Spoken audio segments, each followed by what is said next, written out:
You're listening to the Good Takes and Rookie Mistakes podcast. I'm your host, Jackson James, and joining me today is Camryn Eichenberg, a friend and college student, and she's coming on to talk all things artificial intelligence, so enjoy.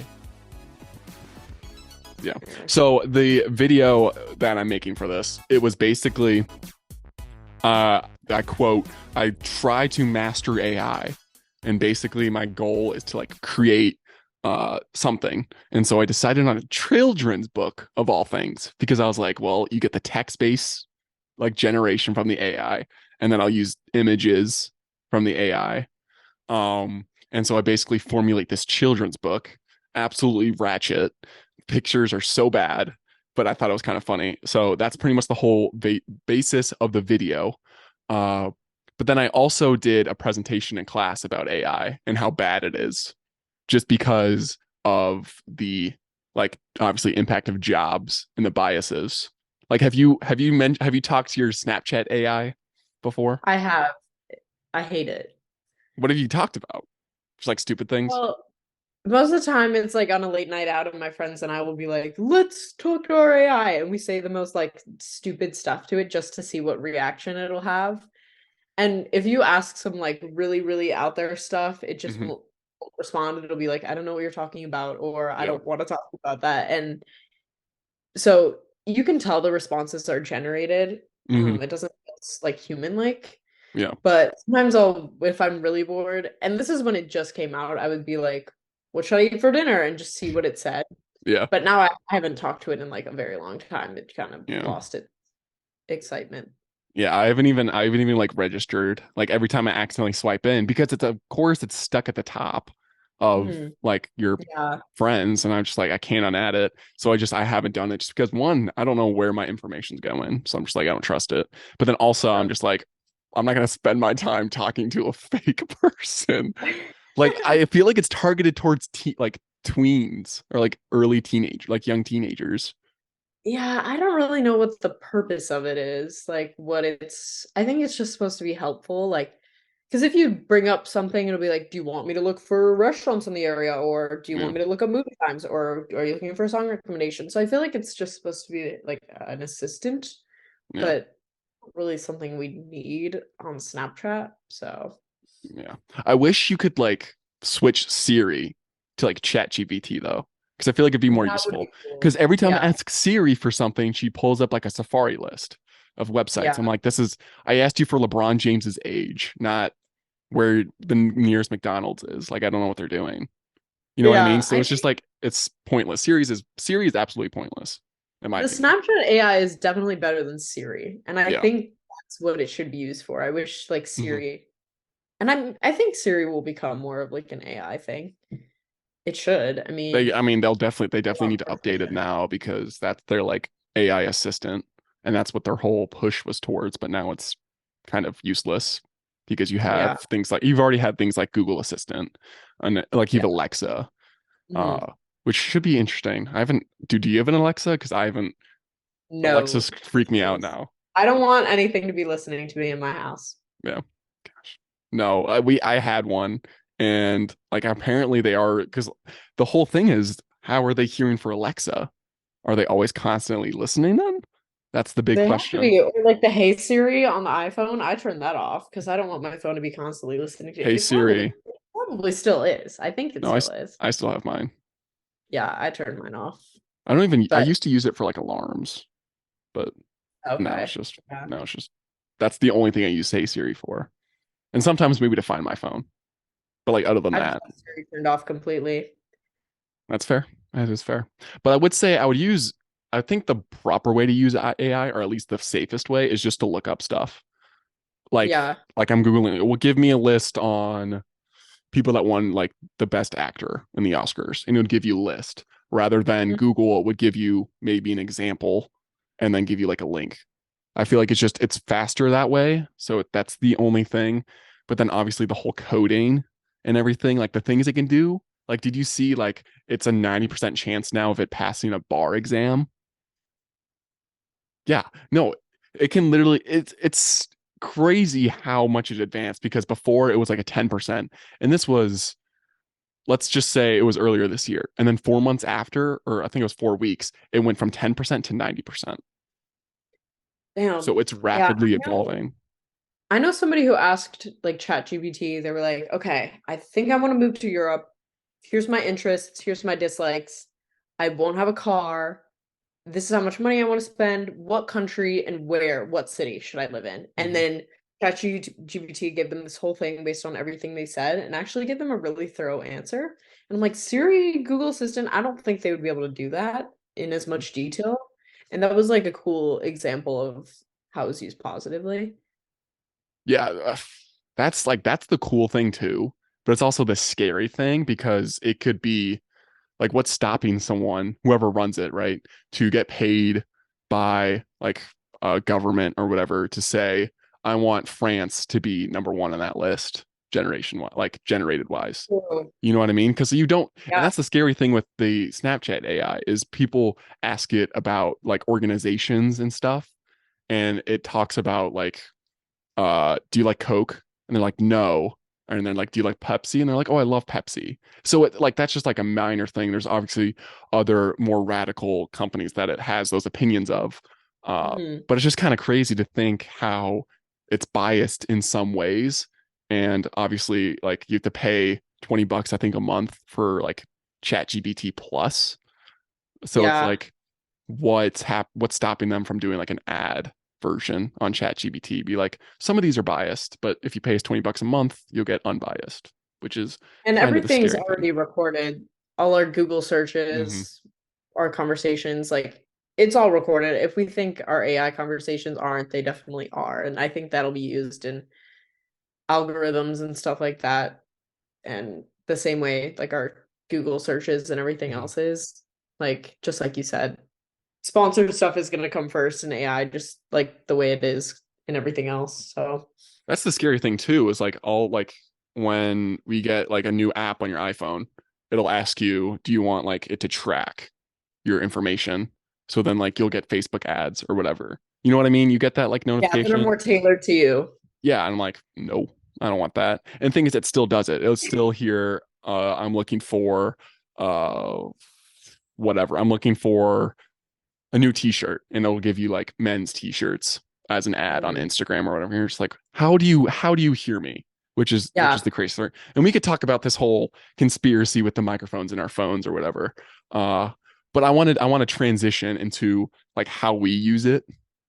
And so Okay. so you said you wrote some papers on it, but like, have you Mhm. ever used it for like legal school purposes? So I'm not going to like trick you into like guilting yourself. I've actually never used ChatGPT just because I'm like I think it's too risky. I think Hmm. teachers would know. I also just like to write stuff myself, but yeah, I've never used it for school. ChatGPT is the only thing I can think of that's like AI that's being used for school right now, other than AI that's detecting cheating. So no, I haven't used it for school yet. Hmm. Um, and I haven't really used it other than just like the Like Snapchat messing thing. around with it. Yeah. Yeah. I would say I'm guilty of definitely using it to like summarize like articles or whatever Mhm. for works, like school or just like pleasure. That's like the main thing I use just because I feel like it just presents you the information faster and it'll give you like the important parts. And so obviously Yeah. I'm not using that for like quizzes or anything because Mhm. that's just pointless. And plus now you have all the AI detections and like softwares like turnitin.com. There's no point of using it anymore just because it's easily Yeah. detectable, which is crazy because then you have all of these other sources like what was called it was called like seashell or something like seashell.ai, and it was basically like we'll rewrite it so we don't get detected, which is just Hmm. like I don't know if I trust you and I'm not paying $4 a month or whatever, Yeah. again, premium access to stuff just to trust that. Like, and plus that's the good part about it is it makes us be stricter on being more creative with our ideas. True. Like the AI that makes art, like that's super cool. I think the stuff it's making is awesome, but is it Mm-hmm. ruining what is natural creative art that comes from talented people? Stuff like that. That's definitely something to think about. That's the thing that I was definitely struggling with the whole video that I made, is because I'd get the text generated like story, right? And it was basically like Ethan and Ava were the two main characters, and they go to like this fantastical land, and it gives me like a really good image, but like from a certain source. But then Mhm. I would have like maybe 5 images left, and then I would have to buy credits for to continue using that site. And so then it's like, okay, now it's like profiting off of these images, which then it's like, okay, first off, how is it created? Like what's Mhm. goes into that engine to create it?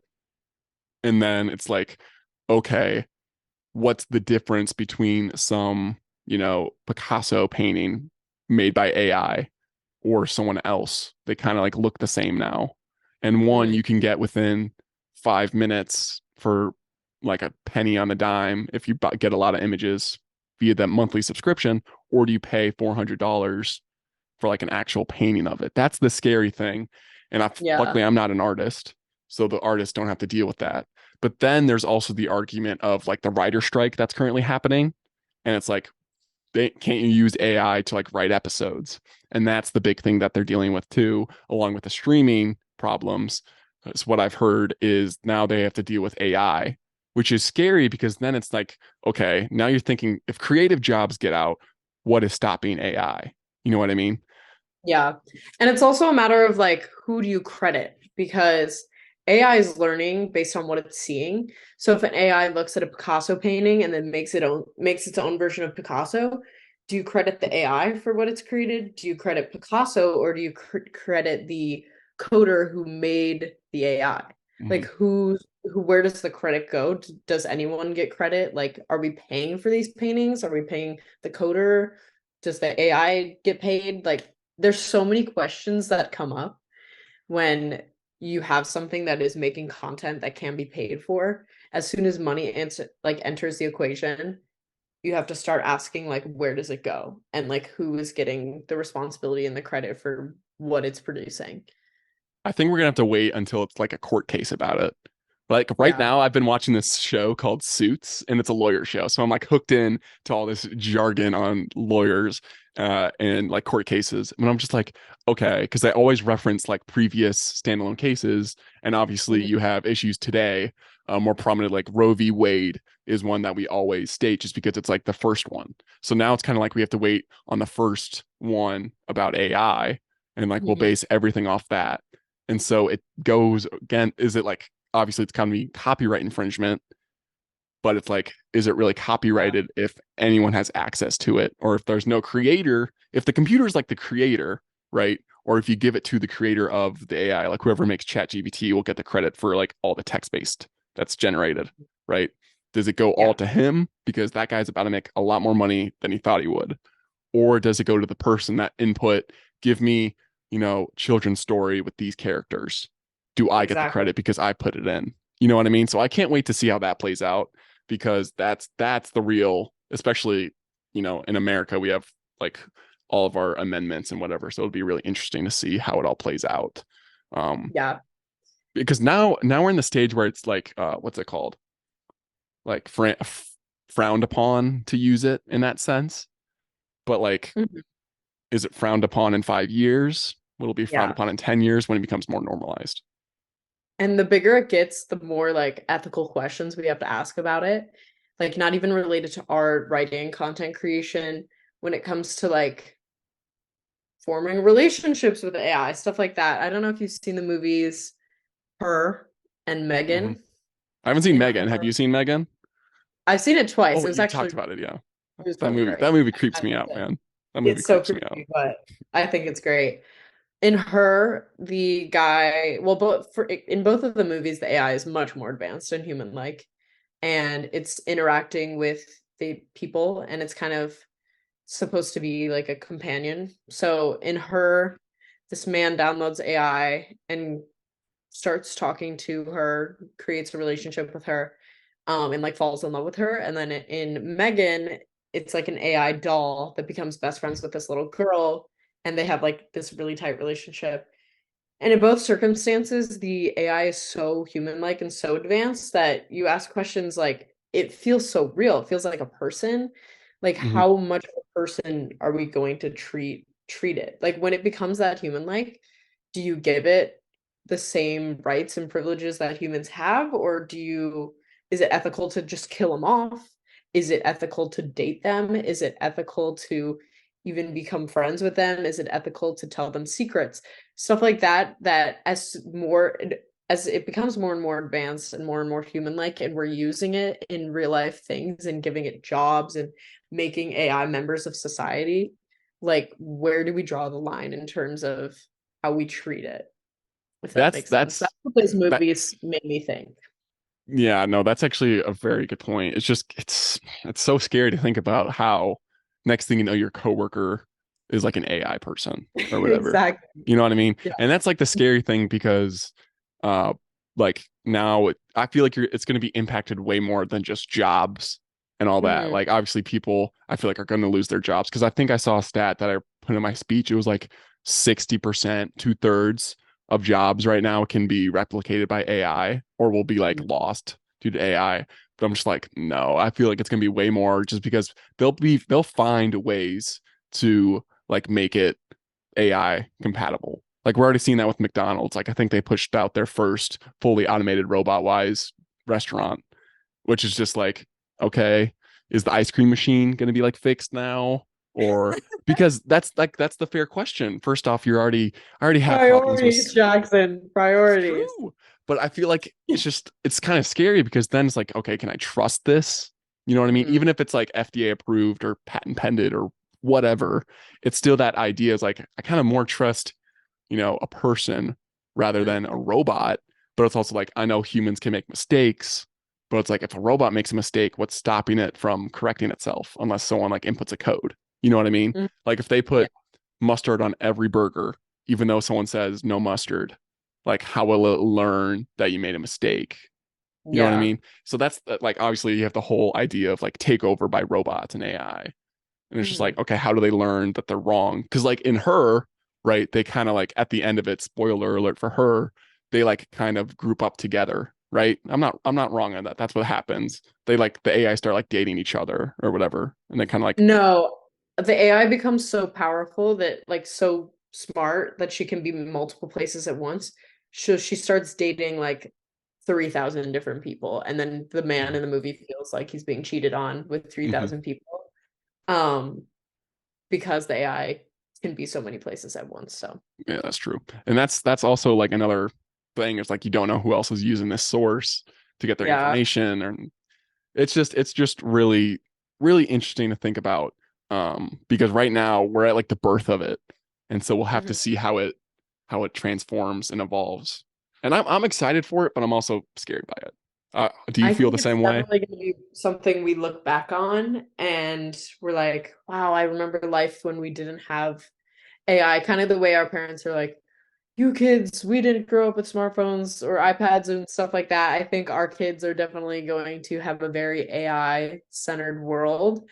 And we're going to look back to a time that AI wasn't implemented in everything. I mean, every month, a new company starts using it. And I think it'll start to be implemented in cars and transportation, food industries, all kinds of stuff. So I think it's just going to get bigger and bigger, and that's when we're going to start having to ask our questions about how we use it and like what's right and what's wrong. Um, it is scary. I hope that AI does not replace human connection. I hope people don't rely on AI to form friendships and socialize and stuff like that. I hope human connection and going into the real world stays the thing. I think with technology, that's something that has been an issue and a concern for everybody, even before AI, and I hope it doesn't replace that. I think everybody's also a little bit afraid of robots taking over the world, so that's a concern. I hope that Yeah. doesn't happen. But I definitely think it's unstoppable and we're just gonna have to adjust. I mean, that's like a full circle moment right there, right? With the human connection. That's the whole purpose, I feel like, of Snapchat AI. And so Yeah. next thing you know, we'll get like an Instagram AI and then a Facebook and a Twitter. Mhm. So it's just crazy to think about, but yeah. So that's the whole idea of AI. Watch the video if you haven't. Camryn, thank you for joining me on today's Thanks episode for of Good having me. Takes. You're most welcome. This is the second episode, so make sure to watch our first one where we talk about more of a calmer, less stressed topic about childhood lies that we learned. Anyways, Camryn, thank you again, and we'll see you guys in the next one. Great job. Great job, Camryn. Great job. That was actually a really good dialogue too, because it's just like, oof. I know. I like the paper I wrote, it was like all about AI ethics. And it was basically we had to watch the movie Her and Mhm. pretty much talk about like what ethical questions come up when you've seen after watching such like a human like thing. And after the movie, I was like, is it ethical to kill Samantha? Because I like Samantha was so real in that movie that She was the like AI, right? She was Scarlett yeah. Johansson. Yeah. Mhm. And like, do we let them vote? Do we let them drive cars? Do we let them date? You know? So Mhm. I don't know. That was what my that was that about. it won't become a problem until the voting thing. Like, do we allow them to vote? Oh, that's because I feel like that's when they become truly personified. I feel like because Yeah. driving, like we're already getting that with Tesla, kind of. Yeah.